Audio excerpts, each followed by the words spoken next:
are Sanaseñas, and for today's video, we are going to feature the exact duplicate of the French Church of Lourdes, the Grotto Church. Let's go! Come and join us!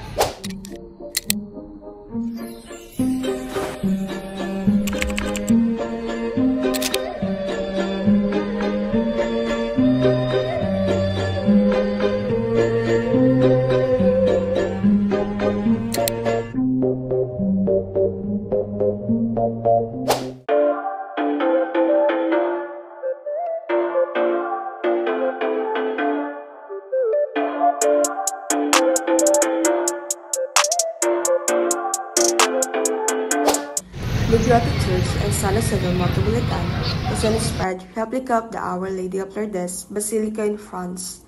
The church is not officially recognized as a Catholic pilgrim site, but with its rich history, the church attracts tourists seeking beauty and aesthetic charm. Visitors are welcome to explore this captivating place. The Our Lady of Lourdes Grotto, San Jose del Monte, first opened on February 11, 1965.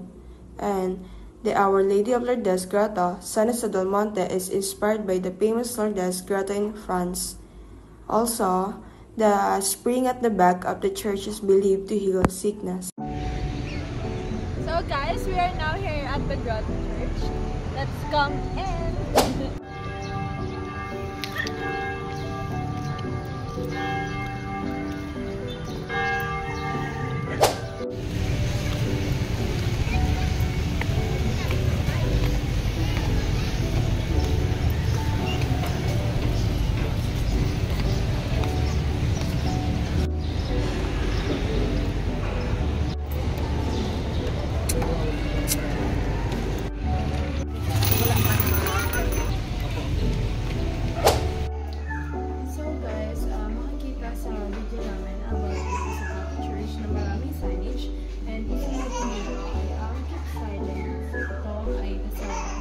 Dito sa part na to is dasalan area siya.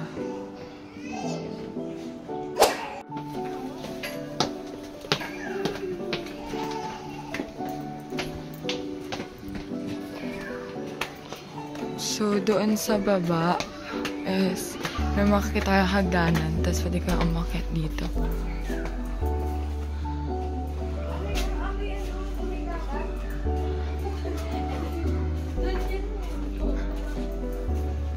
So guys, as you can see, statue and you can enter, don't touch it.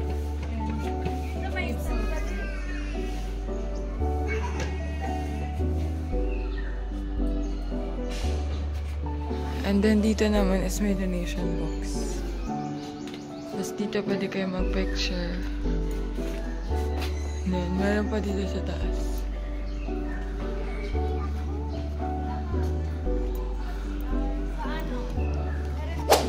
Pag ano nyo dito is, pag pumunta kayo dito is babalik kayo dun sa simbahan. So, bababa ulit tayo. So guys, we are now on the way to Spring. Yes.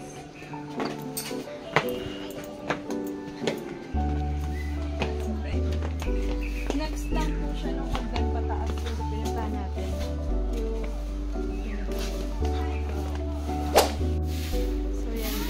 Bababa tayo dyan. Let's go! So guys, here.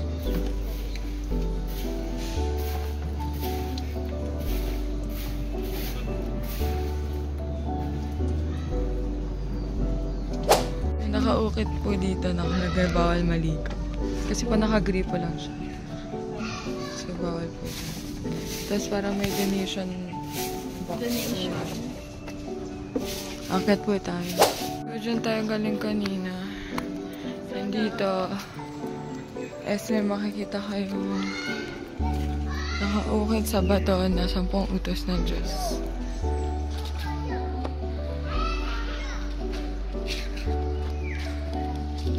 So, Guys, we are going to picnic place or kung saan may pwede kayo mag-picnic after nyo magsimba. Ganyan. Pero hindi to dating area ha. Yes, there's have a signage like picnic area. Ito yung picnic. Pwede kayo It's dyan. it's good for friends and families. Madami Maybe dito.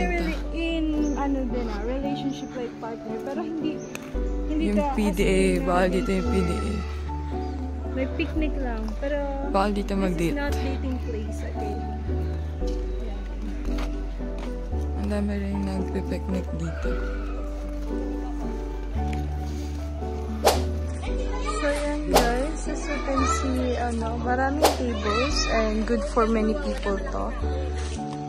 And also, as you can see, may trash can doon and designated for trash. Yan guys. It's a big place and more on nature. More on trees and it's gonna be so relaxing talaga.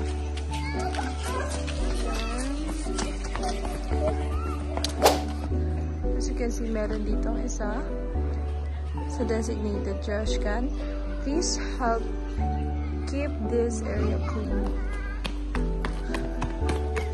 So yan, we are on the way to Comfort Room. May place siya here. Oh. I don't know kung para saan yan, pero yan.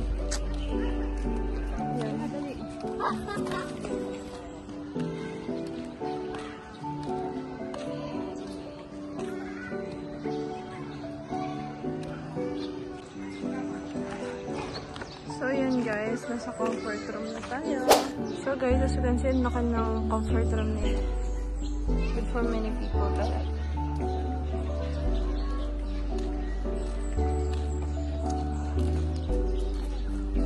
Yan, another signage. And ito yung restroom picnic area. And as you can see, meron siyang payment to 5 pesos. And signage that we need to keep it clean. Diba? So good. Now we're going up.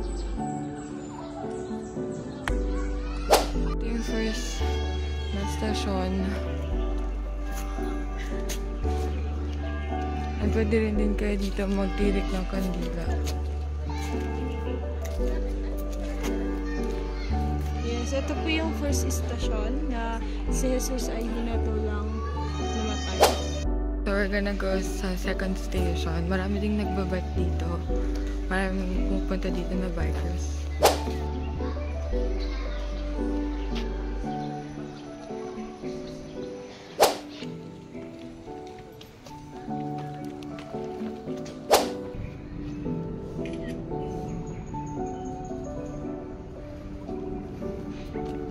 Pwede kayo magdasal dito kada station and magtirik ng kandila. So, ganun yung ginagawa nila. So, bawal matingay.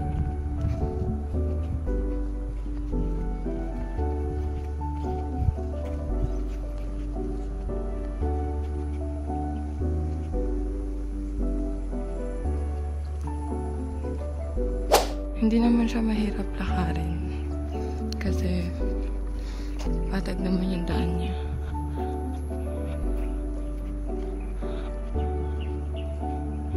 This is like a good place para magnilig-nilay, para mag-reflect, and such.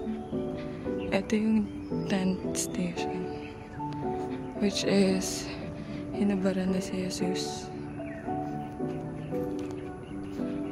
Tapos yun yung 11th. Medyo onti lang yung taong naglalakad-lakad dito. Siguro sa umaga lang kasi umaga kami pumunta. Pero siguro madami din sa hapon, ganun.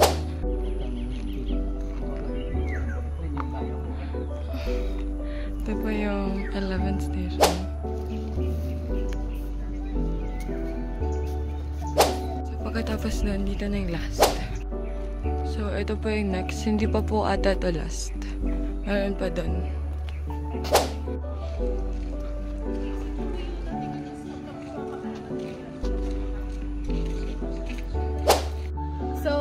As I mentioned dun sa video na meron mga designated area or trash can para sa mga basura.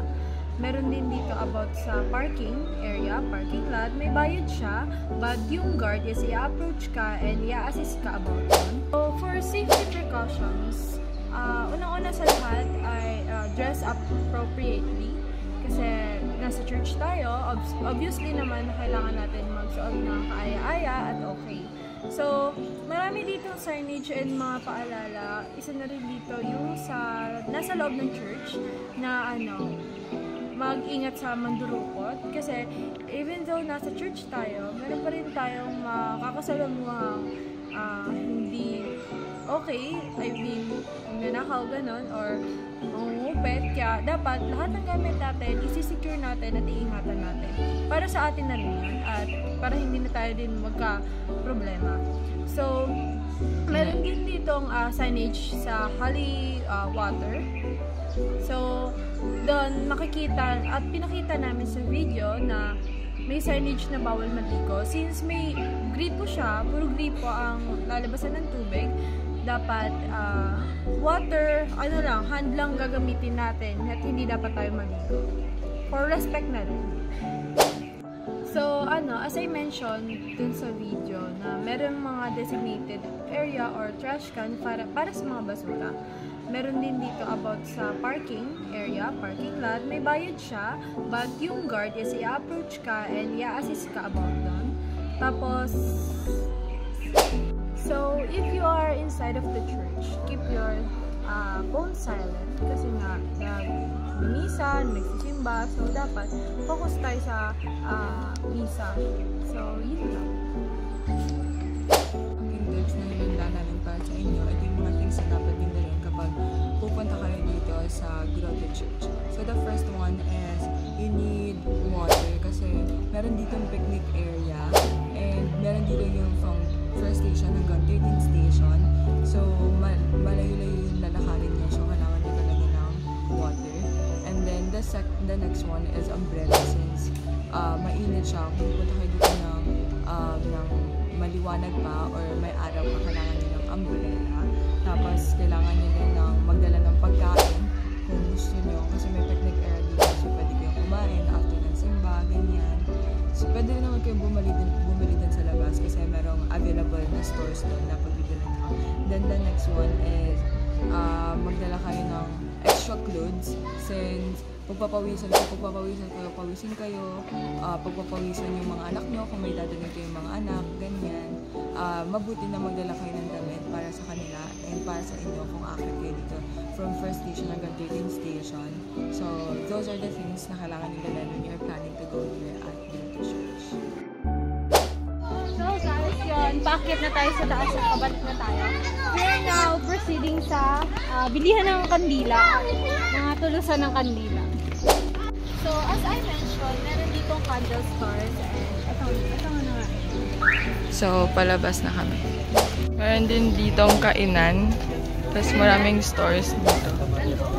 Na pwede nyong i-avail pagtapos nyo magsimba, ganun.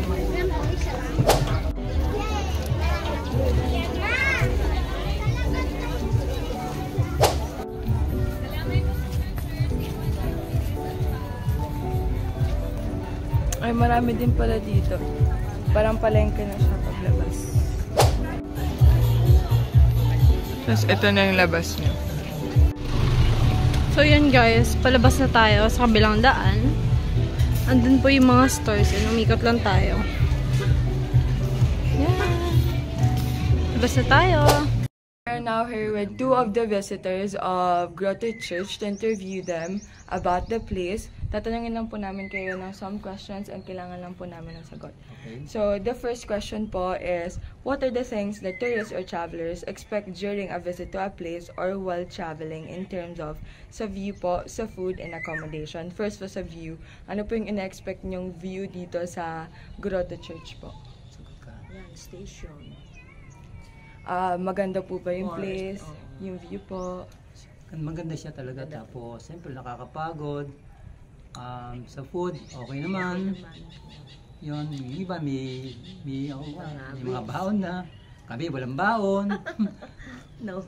So may mabibilhan naman po dito, diba? Yes, yun. So pwede po kahit hindi na sila magbaon, bumili na po sila. So the next po is yung sa accommodation po. Ayan. Ano pong ina-expect? Wala.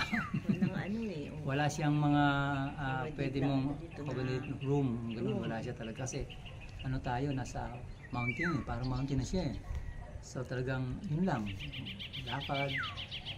So, what is the common reason why tourists or travelers seek travel recommendation? Bakit po kayo humahanap ng recommendation po? Para po ba ma-secure yung place? Para hindi po kayo magsayang ng time? Ganun po. Ano po? Bakit po kayo nagsisik ng travel recommendation?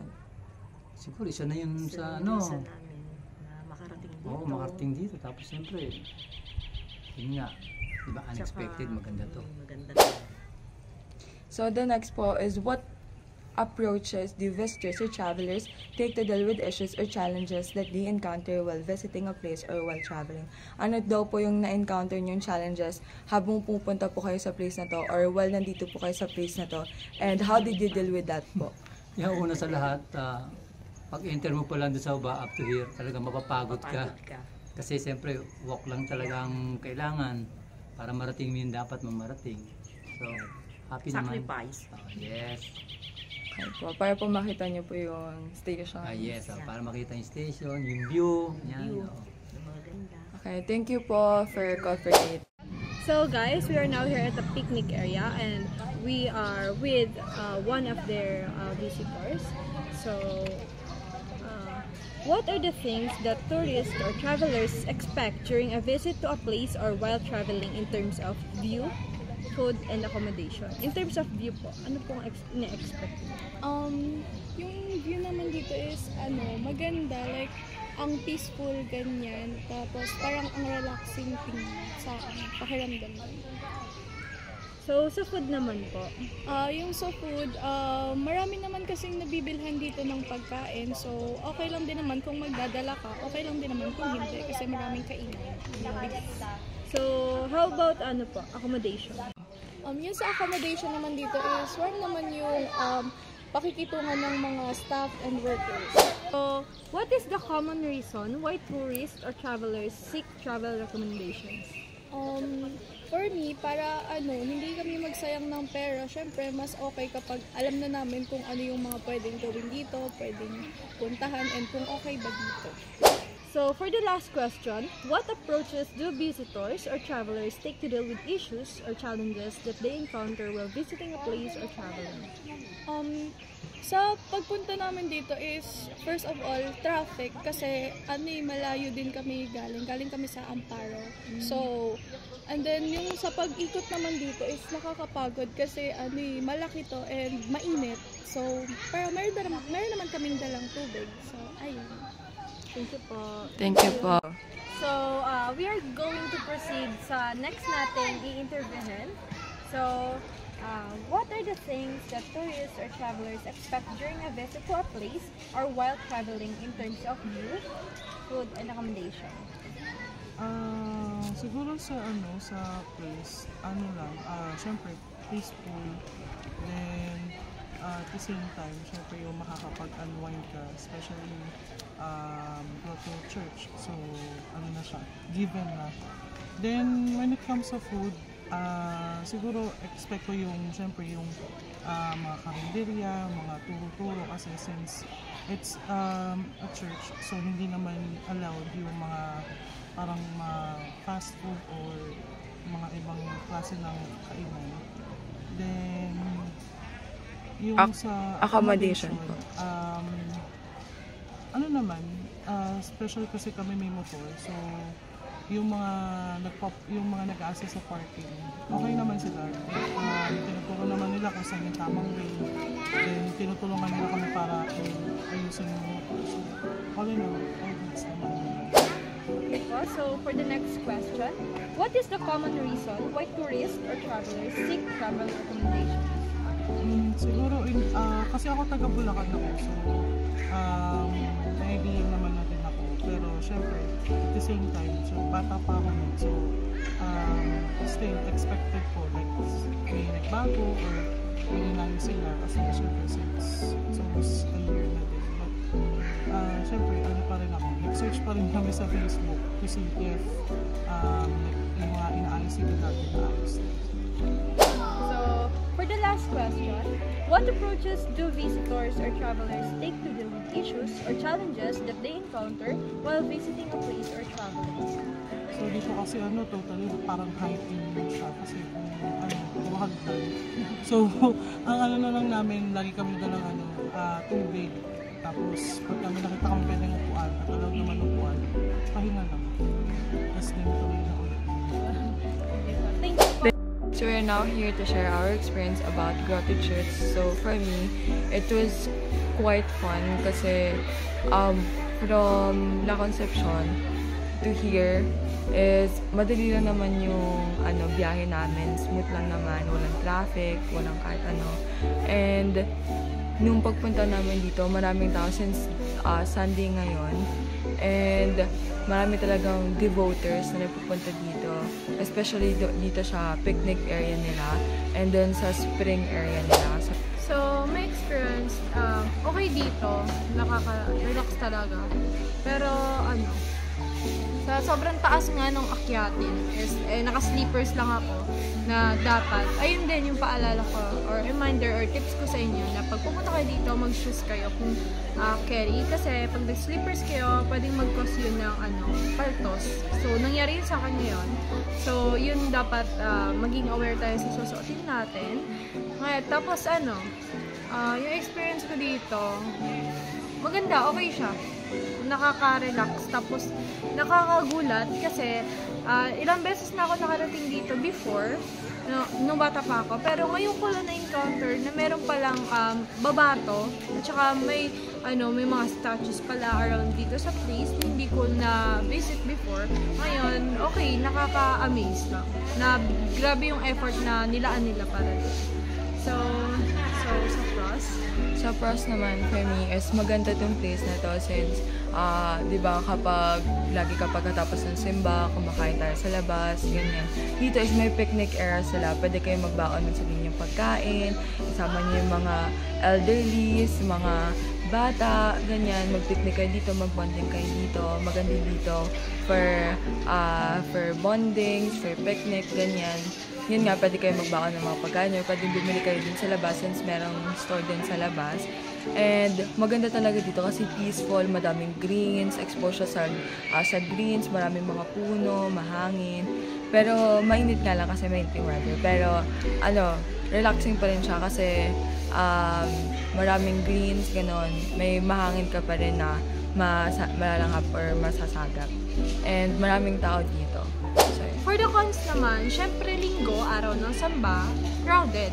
Madaming tao at sa mga kumakain dito, lalo na sa picnic area, most of the people here is kumakain, tapos yung kalat nila is hindi nila nililigpit. Pero some of them naman is nililigpit at nililinis nila. So, one of cons din is yung mabato, malubak, ganyan. Kasi, syempre expected na natin yun, pero kaya tayo merong reminder na dapat mag-ingat, dahan-dahan, ganyan. Kasi nga, pwedeng mag-cause ng accident or in danger tayo, mapunta tayo sa danger. And yun lang. So that is our experience about Grotto Church. I hope you guys enjoyed the video. Thank you. Bye. We are now going home, guys. Nakakapagod. Pero it's all worth it. Bye.